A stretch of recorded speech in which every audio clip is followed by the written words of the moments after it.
Arjun, in The Fear of Small Numbers, you write that minorities are unfortunate reminders of the failure of the nationalist project.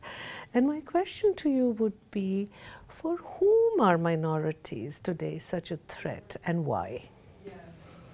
So in the book, Shalini, I suggest that why minorities produce anxieties about the nation is because they remind people of the small gap numerically between their ideas of national unity, homogeneity, completeness, and integrity, that aim, and the reality. But it's a small gap. So what I think is that small gap becomes, at that time, my argument was, I used this phrase, the anxiety of incompleteness, that you're almost there, and but for these irritating small numbers, you would be entirely German or entirely Indian. And therefore, that they provoke a kind of anger, anxiety, and fear, which is disproportionate to the demographic realities or even the political realities of what they do. But just their sheer presence is a reminder of that unfinished project. But why is it that this fear, this anxiety is so virulent now? Yes. So the now question is, I think, an interesting and important one. And in some of my work since then, I've continued to ponder that difficult question.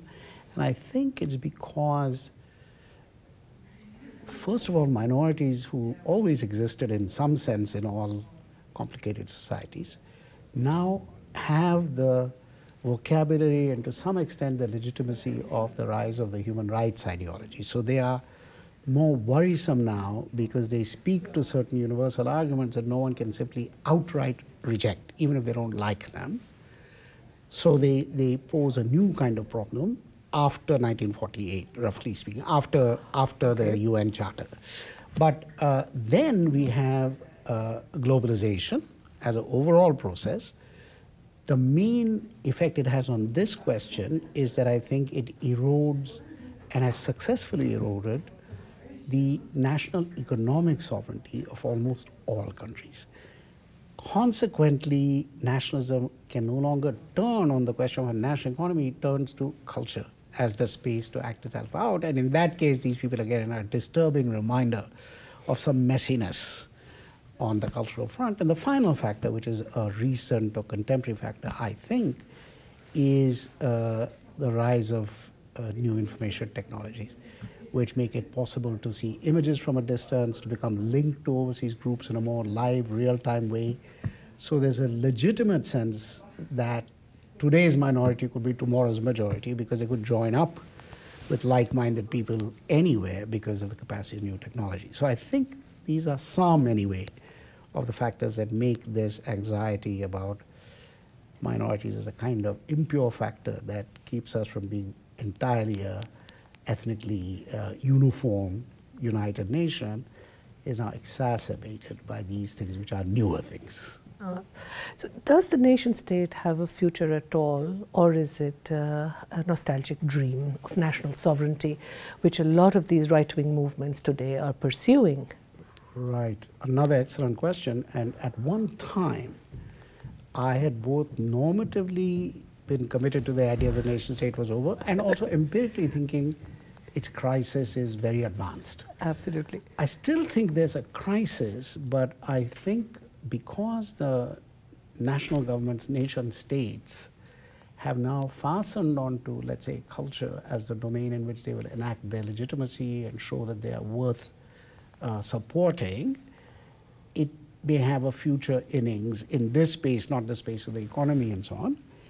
And I think, however, even if that happens, and therefore nation states not only continue, but more join the national bandwagon, more states are formed, they will, in my view, be one among a diversity of players who claim sovereignties of different kinds. Popular movements, transnational movements, multinational organizations, NGOs. So the space of what I use the phrase, the ecology of sovereignty, is now very crowded. So the idea of the nation state is the thing and everything else is either below it or above it but doesn't compete, I think that day is gone. So it will continue, but I think it'll be a more fraught competitive environment, not in terms of other nation states alone, but in terms of other forms of sovereignty. So I do think the future is not going to be as uncontested, perhaps, as it has been since the beginning of the nation form. So one of the things we are seeing today is the rise of majoritarianism and an associated populism with that. And the ironic thing about it is the transnational alliances between nationalist movements. Yes, that's fascinating. Yeah, because everyone has the capacity to see, connect, and identify across large distances and also across large differences. So you look at someone like Trump, leaving aside all the rest of the issues about him, and Putin, they can, as it was, selectively and electively ally, while recognizing that there are multiple things which they don't share, and so on and so forth. They can pick this model of autocratic, populist, pseudo-democratic expression as their shared vocabulary, as well as a sense that we are similar kinds of people, which they also are. That is in style, excess of masculinity, even which includes the female leaders of the new right, like Le Pen and so on. Style is a kind of masculinist style. So I think this does create this odd fact that all of them in the end are playing the national card, but they cannot avoid recognizing there's a world out there. And they also know that the globalization horse is out of the barn. So you have to be in the global game. You can say whatever you like about America first, this, that, or Russia first, or Turkey first, but you have to say that in the context of a market you don't control and an international order which is not yours to command. So you have to somehow, Modi, play in the global game. And that means you have to have a certain amount of traffic. And in that global game, identify people you are sympathetic with. And hope, therefore, that you can also make your global role a little more comfortable. Rather than saying it's just us against the world, we first. You also say us and people allied with us who are kind of like us. So final question, Arjun, what shape do you think can resistance to this kind of right-wing populism take?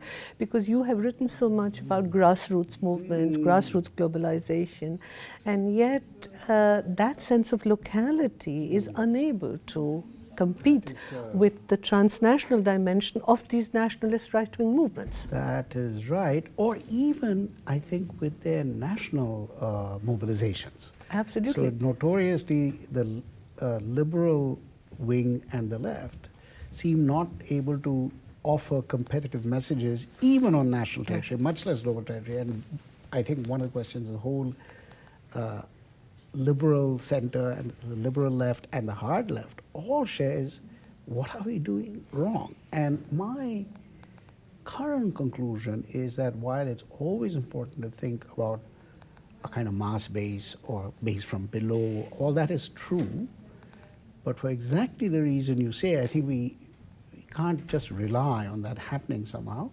I do think, and this is certainly a controversial thing to say, that some kind of principled return to the foundational principles of liberalism, but this time without imperialism, is called for.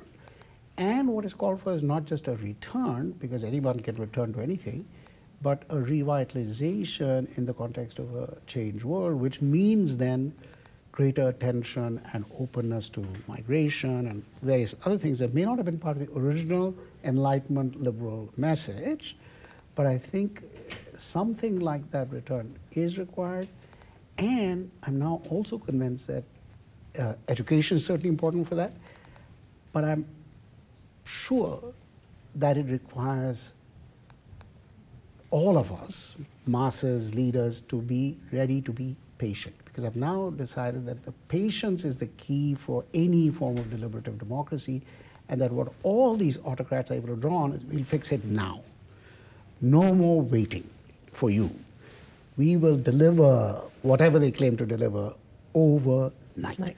And until such time as we who consider ourselves liberal or left of liberal even are able to galvanize some kind of passion, but which is in support of slowness, gradualness, and so on, either we will fail because our message seems boring and a message of deferral, or we will have to change so much that we won't be liberal anymore, because we'll also say, well, we'll deliver something overnight and all, which liberal democracy is not built to do. So we have a serious bind, but I think the direction is some kind of rethinking of that type, as opposed to a hope that some kind of entirely progressive energy will just spontaneously arise from below and diffuse or redirect the energy now going to the autocratic right. But this is, of course, only slightly an analysis and more a